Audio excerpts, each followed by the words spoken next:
Feel the music now, open the door.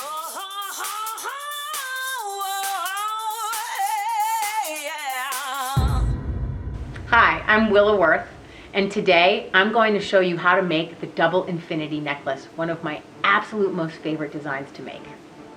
Okay, so to shape the double infinity, we're going to start with making one infinity. So I'm going to hold the silver down with my thumb firmly. I'm going to twist this wrist as I hold the metal, and I literally push it around this mandrel. Harness this finger to come all the way around, catch it with your thumb, and then right here I have a nice circular shape. I'm going to flip this over. I'm going to hold it on the top side like that. I'm going to use my finger here. I'm going to get the leverage to come all the way around the mandrel again. All the way around. Keep going. A little bit more. And then I'm going to check my shape. See how that feels? It's a little longer. I'm sorry, that's a little bigger. That's a little this size to make just right. And we're on our way to the first one. In this situation, we're going to solder, but what we have to do is we have to make a joint here. So I'm going to take a nice pair of flush cutters. I'm going to go right to the central area. I'm going to cut it on the flat side, which is this, which would make it a flush cut. And as I do that, watch out for anyone standing over there. I've done this long enough so I can catch it with my finger, but if you're new, be aware when you cut and there's someone else in the room. So again, I'm going to do another cut and catch it. And then here we have this. I actually just use my hands to muscle it a little bit closer, kind of going back and forth to make it a nice tight joint. It's okay if you have a little bit right there. If you look closely, it's not perfect. You don't need to file it for hours on both sides to have it perfect. Just get it close enough so we can see already we have one of the infinities. So now it's time to make the second.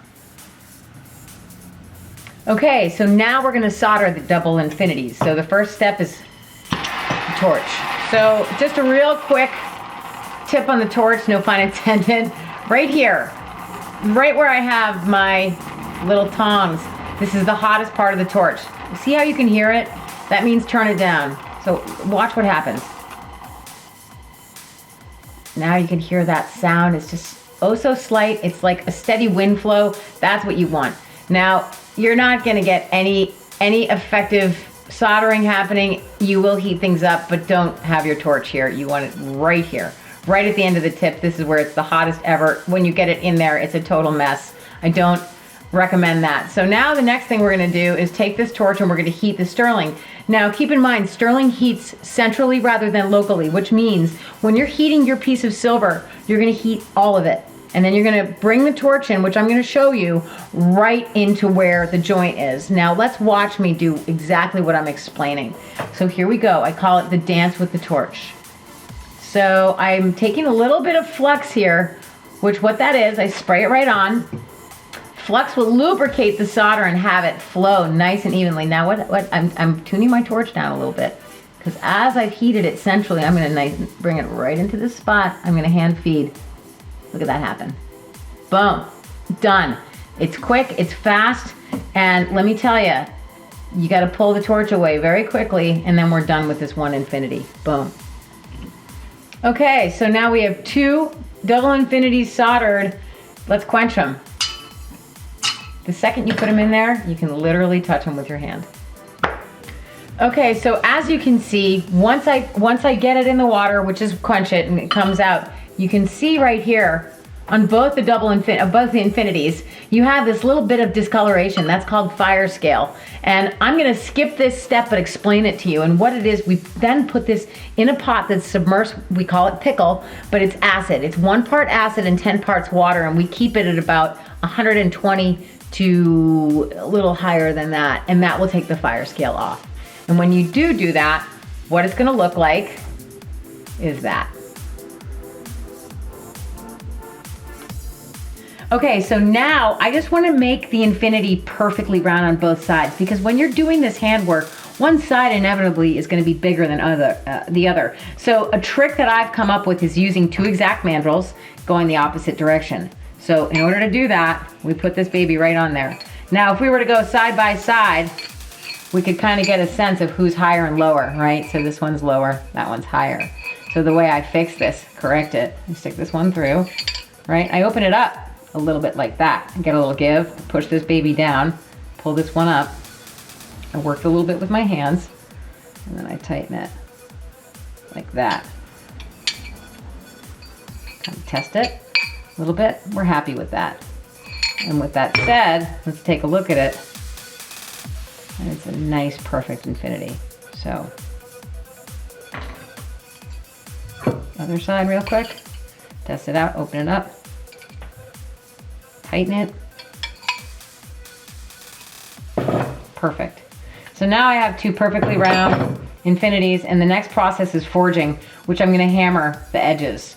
And when I use a nice planishing hammer, which is flat on one side, this is a ball peen, I won't use that for this process, just the flat. And then here, this is where I begin to forge it, holding it with one hand. And then here I get right on the edge. Again.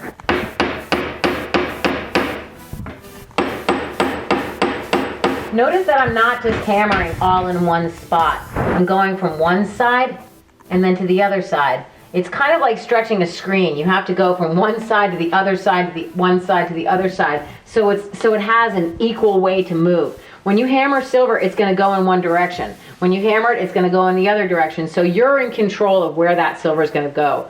And see right here, we're creating that space. Now, I don't want to go hog wild and hammer tons over here and nothing on here, the other side. So I'm going to now go to the other side. See how it's lifted up a little bit? No worries. Forge a little bit and that edge will come right down. I go to the edge of the mandrel because I want as far over as possible. Come back to this edge. Now, note to self, don't hammer your thumb. Takes a little bit to get that trick down.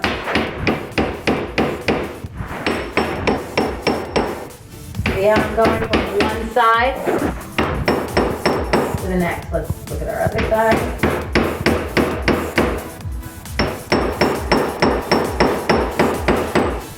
Go around this side.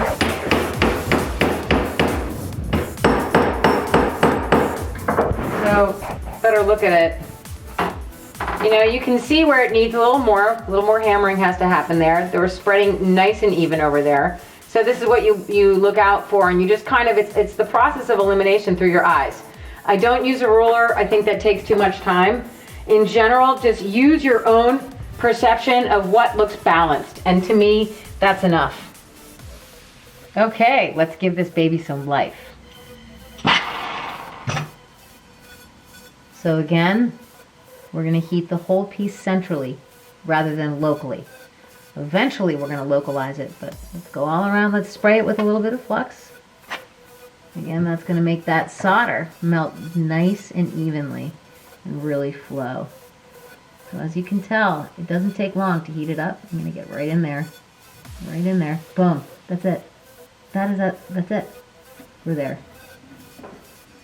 All right, it's time for the pickle.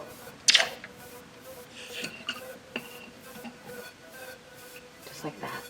So what I'm going to do now, this is my buffing wheel, and when this baby gets going, it's a little too loud to talk over, so I'm going to explain to you really quickly what happens is the wheel's going to go, and I'm going to take this, which is called Zam. This is one of my favorite compounds, and you put this on here. This is a polishing compound, right? And you just go against that wheel when it's going, get a good amount of polishing compound on it, and then you hold it and keep moving it, which I'm going to show you in a second.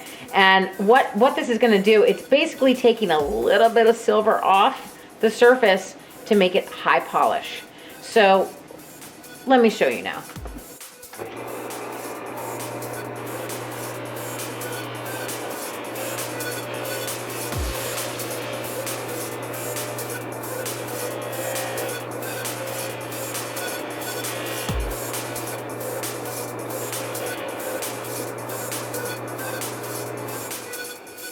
So as you can see, the wheel does a really good job of bringing a nice high polish to the surface, and then you can get in there with a little bit of a bigger wheel that has a little more material around it, and it will really get into those grooves and make it really shine.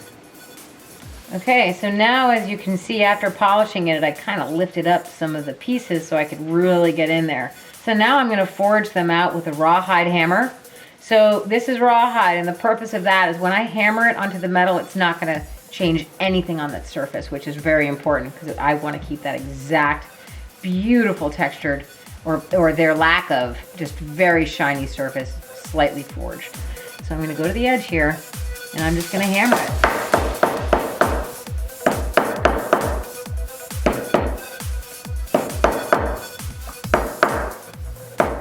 And as you can see, I kind of go to the edge so it almost rounds down a little bit so it has a nice three-dimensional look to it. And when it's flat, it has a kind of raised area. So now the next phase is putting a chain on it. So what I have, I use a nice mariner's chain. It's a link chain. And I have a perfect amount measured here, which is 16 inches. So I'm going to take 18 gauge jump rings, 4.5 millimeters wide, which is the perfect width, I think, for a necklace. Open them up just a tad. Get that chain on there. Whoops. That's all right. There's more where that came from. We'll get another one. Get that chain right on there. Put it right on the piece. Oh, open up just a little bit more. Here we go. Get it in there. Perfect. I'll do the same on the other side. Again, these jump rings have such a small little groove. You can't open that up with your hands. You have to use two flat nose needle nose pliers, which are my absolute right hand men in my shop, aside from my awesome cameraman. So here we are. Whoop. The chain is on there. Okay, so here it is, the double infinity, which I like to say, it means infinite possibilities for very obvious reasons. Two infinities created this design, which obviously is made from infinite possibilities. Hi, I'm Willa Wirth. Thank you for watching. Whoa.